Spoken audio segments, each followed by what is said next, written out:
Hi hello నమస్తే welcome back to iDream Media. ఈరోజు మనతో ఉన్నారు హైకోర్టు అడ్వకేట్ అలాగే ఇమిగ్రేషన్ లాయర్ అయిన పృథ్వీ గారు. H1B వీసాపై లేటెస్ట్ రూల్స్ అండ్ రెగ్యులేషన్స్ ఏ విధంగా ఉన్నాయి, వాటిని మనకి ఏ విధమైన ఇంపార్టెంట్ పాయింట్స్ తెలుసుకోవాల్సిన అవసరం ఉంది అనేది కూడా తెలుసుకుందాం. నమస్కారం సార్. నమస్తే విరాట్. సార్, H1B వీసాలో లేటెస్ట్ అప్డేట్స్ ఏంటి? ముఖ్యంగా వీసా రెగ్యులేషన్స్లో రూల్స్లో చేంజెస్ వచ్చాయని తెలుస్తూ ఉంది. అండ్ వీసా అప్లికేషన్కి సంబంధించిన రేపు ప్రొసీజర్ కూడా స్టార్ట్ అవబోతుందని వింటూ ఉన్నాము. దానికి సంబంధించిన విషయాలు కూడా చెప్పండి.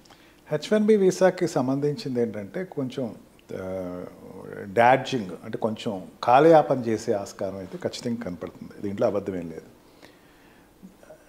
ట్రంప్ అడ్మినిస్ట్రేషన్ వచ్చిన తర్వాత తను పెట్టినటువంటి ఎగ్జిక్యూటివ్ ఆర్డర్స్ ప్రకారం చూసుకుంటే కనుక అంటే ఇట్ ఈస్ డైరెక్ట్లీ రిలేటెడా లేకపోతే ఇండైరెక్ట్లీ రిలేటెడ్ అని చెప్పలేం, కానీ ఇట్ ఈజ్ ఒక రకంగా కనెక్టివిటీ అయితే కనపడుతుంది. అంటే ఇప్పుడు H1B వీసా అప్లై చేసేవాళ్ళు జనరల్గా ఇదివరకు ఏం చేసేవారంటే పోలీస్ చెకప్ ఒకటే చూసుకున్నారు. నీ కంట్రీలో ఉండేటువంటి పోలీస్ చెకప్ ఏదైతే ఎట్లా నీకు ఏమైనా క్రిమినల్ బ్యాక్గ్రౌండ్ ఉందా లేకపోతే నీకు అన్నది ఒకటే చూసుకునేవారు. అండ్ అక్కడ ఉండేటువంటి కంపెనీస్ ఏదైతే ఉందో నేను తీసుకెళ్తున్న కంపెనీకి ఉండేటువంటి ఎంటిటీ అన్నది ఒకటి చూసుకున్నారు. కానీ ఇప్పుడు ఏమవుతుందంటే ఇప్పుడు ఉండేటువంటి H1B వీసాలో వెళ్ళే వాళ్ళకి మాత్రం కొన్ని సెక్యూరిటీ మెజర్స్ని కూడా వెరిఫై చేస్తున్నారు. Security measures in the sense, నువ్వేమన్నా మా కంట్రీకి టెర్రరిస్ట్ యాక్టివిటీస్ మీద వస్తున్నావా లేదు అన్నది అబ్జల్యూట్ తర్వాత నేను వెరిఫై చేసుకుంటున్నాను. నువ్వేమన్నా మా కంట్రీని అటాక్ చేయబోతున్నావా, నీ ఫ్యామిలీలో ఎవరైనా టెర్రరిస్టులు ఉన్నారా, ఈ ఇన్ఫర్మేషన్స్ ఇవన్నీ మేము వెరిఫై చేసుకుంటున్నాం. మనం అక్కడ ఉండేటువంటి ఈ వాట్ వి కాల్ ఏజెన్సీస్ ఏదైనా దీన్ని మాత్రం ఎదుర్కొంటూ కొంచెం కష్టం అని చెప్పచ్చు. యాక్చువల్గా గవర్నమెంట్కి ఏం సంబంధం లేదు, ఏ గవర్నమెంట్ కానీ మా వాళ్ళు ఏమంటారంటే మా స్టేట్స్ ఇక్కడైతే అయితే ఉన్నాయో అట్లన్నిటికీ మీ సెక్యూరిటీ కోసం ఏ మెజర్స్ అన్ని తీసుకున్నాము అని చెప్పేసి చెప్పడం జరుగుతుంది అనమాట. ఈ చెప్పడంలో ఏంటంటే వాళ్ళ ఉద్దేశ ప్రకారం ఏంటంటే కొన్నాళ్ళు వెయిట్ చేసి డ్రాప్అప్ అవుతారు అనే ఉద్దేశం గవర్నమెంట్కి జనరల్గా ఉంటుంది.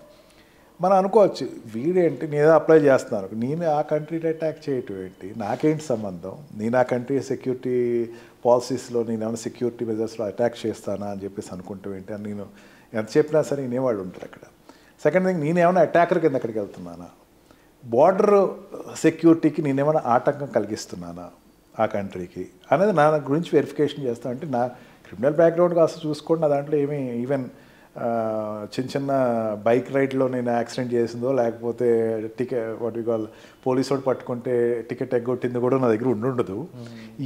నేను ఇదంతా ఎట్లా వస్తుందో అని చెప్పేసి కంగారు పడతారు. కానీ దీన్ని ఏమంటామంటే నాంచే ధోరణి అంటాం. H1B వీసా అప్లై చేసిన వాడు కొన్నాళ్ళు నాంచే ధోరణి అయితే కొన్నాళ్ళు కనపడుతుంది. ఇప్పుడున్న రెగ్యులేషన్స్ మొన్న ఇచ్చినటువంటి రెగ్యులేషన్స్ ప్రకారం ఇది ఫిబ్రవరి నుంచి ఎఫెక్ట్ అవుతుంది. ఈ రకంగా H1B వీసా నుంచి వచ్చే వాళ్ళు మాత్రం కొంచెం టైం టేకింగ్ అయితే ప్రాసెస్ నడుస్తుంది. ఇమీడియట్గా ఈరోజు అప్లై చేస్తే నెక్స్ట్ డే వెళ్ళిపోవాలి లేకపోతే వితిన్ 1 వీక్లో వెళ్ళిపోవాలన్నది అంత ఈజీ అయితే కాదు. ఈ లాటరీ అనేది ప్యూర్గా లక్ బేస్డ్ ప్రొసీజర్ అంటారా, దాంట్లో ఏమన్నా టెక్నికల్ థింగ్స్ ఏమైనా ఉన్నాయంటే? టెక్నికల్ ఏం లేదు, డిస్క్రైజ్ చేయటం, డిస్క్రైజింగ్ అంతే. నా కంట్రీకి వచ్చేవాళ్ళు మాకు ఇక్కడ ఆల్రెడీ ఉండేవాళ్ళు కాంపిటేటర్ అయిపోతున్నాను, నువ్వు కాంపిటేటర్ అవుతే నేను ఎట్లా ఆపాలి, నేను ఆపటానికి నాకు పెద్దగా నేనేం చేయలేను. ఆపటం అంటే ఇదివరకు ట్రంప్ ఫస్ట్ గవర్నమెంట్లో ఏం చేశాడంటే కొన్ని కంట్రీస్ బ్యాన్ చేశాడు, అట్లా ప్రపంచ దేశాలన్నింటినీ బ్యాన్ చేయలేడు కదా, ఖచ్చితంగా అలౌ చేయాలి.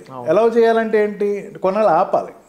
ఆపితే ఈ లోపల ఆ ఫీలింగ్ అనేది లోకల్ ఉండే ఎంప్లాయర్ ఏం చేస్తాడు, వాడు వర్క్ ప్రాజెక్ట్ నడవాలి కదా, వాడు ఏం చేస్తాడు, వదిలేను రాక నేను ఇక్కడ లోకల్లో ఏమైనా చేసుకుంటా ఇక్కడ జాబ్లో ఎంట్రీ చేసుకుంటా అనే పరిస్థితి రావాలి అన్నది గవర్నమెంట్ యొక్క ఉద్దేశం. కానీ కొన్ని ఈ క్వాలిఫైడ్ మెయిన్ స్టెమ్ కోర్సెస్ నుంచి వెళ్ళే జాబ్స్ అయితే ఏదైతే సాఫ్ట్వేర్ మెయిన్ ఎందుకు సాఫ్ట్వేర్ నుంచి వెళ్ళే వాళ్ళకి మాత్రం ఇది కొంచెం వాళ్ళకైతే పెద్దంత రెగ్యులేషన్స్ ఉండకపోవచ్చు. వాళ్ళు అంటే అక్కడ ఉండే కంపెనీ అర్జీ కూడా ఉంటుంది. కంపెనీ ఏం చేస్తుందంటే మీరు ఏదో రకంగా రండి, ఫస్ట్ మీకు H1B వీసా కాకపోతే ఇంకొక వీసా ప్రొవైడ్ చేస్తాం, ఎంప్లాయ్మెంట్ వీసా ఇస్తాం, మీరు వెంటనే రండి అని చెప్పే పరిస్థితి అయితే వాళ్ళకైతే ఉంది, వాళ్ళ సెక్యూర్డ్. బట్ మిగతా వాళ్ళు జాబ్ కోసం వెళ్ళి అక్కడ జాబ్లో ఏజెన్సీ ద్వారా వెళ్ళే వాళ్ళకి మాత్రం ఇది కొంచెం గడ్డు కాలమే. మనకు 2 రకాలుగా వెళ్తారు విరాట్. ఒకళ్ళు ఏంటంటే ఆల్రెడీ జాబ్ ఉండి మనకు రమ్మనేవాళ్ళు, ఏజెన్సీ ద్వారా ఒక జాబ్ ద్వారా వెళ్ళేవాళ్ళు. ఇక్కడ మెయిన్ ఆ ప్రాబ్లం ఎందుకు వస్తుందంటే అక్కడ ఉండేటువంటి ఇండియన్స్ క్రియేట్ చేసినటువంటి అన్రెస్ట్ కూడా దీనికి కారణం అని చెప్పచ్చు. అక్కడ ఉండేటువంటి ఇండియన్స్ ఏం చేశారంటే, ఈ మన ఇక్కడ కామన్ అన్నట్టు ఈ కరోనా టైంలో ఒకే వ్యక్తి 2 జాబ్స్ చేస్తాడు. రెండో జాబ్ ఎట్లా చేస్తాడు? పట్టించుకునే కాదు, ఈవెన్ యుఎస్ గవర్నమెంట్ పట్టించుకోలేదు, యుఎస్ కంపెనీస్ కూడా పట్టించుకోవాలి. వాళ్ళకి తెలుసు ఈజ్ డూయింగ్ 2 జాబ్స్, ఒకటేమో ఒక కంపెనీలో ఒకటేమో ఇక్కడ చేస్తున్నాడు, బట్ నా వర్క్ అవుతుందా లేదా అని చెప్పేది. ఇది అక్కడ ఉండేటువంటి యుఎస్ సిటిజన్స్కి ఒక సెట్ బ్యాక్ అయిపోయింది. వాళ్ళలో ఒక అభిప్రాయాన్ని ట్రంప్ తీసుకుంటూ జరిగింది. ఒకే వ్యక్తి 2 జాబులు చేయాలి, ఒకటేమో ఫేక్ జాబ్లోనూ లేకపోతే ఏమన్నా స్టూడెంట్ పెట్టి జాబ్ చేసేస్తూ ఉంటాయి, డబ్బులు వచ్చేస్తూ ఉంటాయి. ఆ రకంగా ఉండేటువంటి పరిస్థితుల నుంచి కొంచెం అక్కడ ఉండేటువంటి సెట్ బ్యాక్స్ తోటి కొంచెం రెగ్యులేషన్స్ అయితే మార్చడం జరిగింది. H1B వీసాలో వెళ్ళే వాళ్ళకి స్ట్రిక్ట్గా ఇంప్లిమెంట్ చేద్దాం కొన్నాళ్ళు. స్ట్రిక్ట్గా ఇంప్లిమెంట్ చేస్తూ ఉన్నప్పుడు ఏమవుతుందంటే ఆటోమేటిక్గా ఈ వెళ్ళేటువంటి వాళ్ళలో ఈ నాన్ టెక్నికల్ వాళ్ళ దగ్గర కొంచెం సెట్ బ్యాక్ అయితే వస్తుంది. బట్ టెక్నికల్ దగ్గరికి వచ్చేసరికి అంత పెద్ద ప్రభావం ఏమి ఉండదని చెప్పచ్చు. ఓకే. అండ్ మోరోవర్ అంటే సార్ ఇప్పుడున్న దాంట్లో స్కిల్డ్ STEM స్టూడెంట్స్ అయితే ఎటువంటి కంగారు పడకుండా ఉండడం చాలా కష్టంగా మారిన టైంలో మీరు ఎలాంటి ఇన్ఫర్మేషన్ ప్రొవైడ్ చేయడం చాలా పాజిటివ్ న్యూస్ అనేది క్రియేట్ చేస్తుంది. అండ్ మరీ ముఖ్యంగా H1కి సంబంధించిన వీసా లాటరీ పీపుల్ కూడా వచ్చినా మనకి ఒరిగేది ఏం లేదు అన్న ఫీలింగ్లో ఉన్నారు. బట్ స్టిల్ వాళ్ళకున్న ఆపర్చునిటీస్ ఎప్పుడులాగే ఉన్నాయి.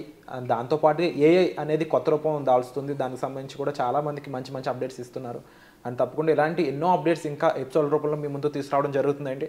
సో మీరైతే ఎటువంటి హెల్ప్ కావాల్సిన మీ బంధువుల్లో ఉండుండొచ్చు, మీ ఫ్రెండ్స్లో ఉండుండొచ్చు, మీ పిల్లలే అమెరికా వెళ్ళాలనే కళలతో ఉండొచ్చు, లేకపోతే ఆల్రెడీ అమెరికాలో ఉన్న వాళ్ళు ఉండొచ్చు. కంపల్సరీ ఈ మన ఇండియన్ ఒరిజిన్గా వాళ్ళకి రైట్స్ ఉంటూ ఉంటాయి. And at the same time అమెరికాలో కూడా వాళ్ళు సేఫ్గా ఉండడం, వాళ్ళు హ్యాపీగా ఉండడం చాలా ఇంపార్టెంట్. అయితే దానికి సంబంధించిన సలహాలు సూచనల కొరకు మీరు డిస్ప్లే అవుతున్న నెంబర్స్ కాల్ చేసి అడ్వకేట్ పృథ్వీ గారి యొక్క హెల్ప్ అనేది తీసుకోవచ్చు. అండ్ మరీ ముఖ్యంగా చాలా పాజిటివ్గా అయితేనే ఉంది ఇప్పుడు అప్కమింగ్ అప్డేట్స్ అనేవి. సో దానికి సంబంధించి మీరేం భయపడాల్సిన అవసరం లేదు. అండ్ ముఖ్యంగా మీరు ఏం ఫీల్ అవుతున్నారో అనేది కూడా తప్పకుండా క్లియర్గా కామెంట్ సెక్షన్లో మెన్షన్ చేయండి. అండ్ అలాగే అడ్వకేట్ పృథ్వీ గారి దగ్గర నుంచి ఎటువంటి ఎపిసోడ్స్ మీరు ఎక్స్పెక్ట్ చేస్తున్నారు అనేది కూడా తప్పకుండా కామెంట్ సెక్షన్లో మెన్షన్ చేసినట్లయితే అలాంటి ఎపిసోడ్స్ మీ ముందుకు తీసుకురావడానికి మేము ప్రయత్నిస్తాం. Thank you so much. Thank you.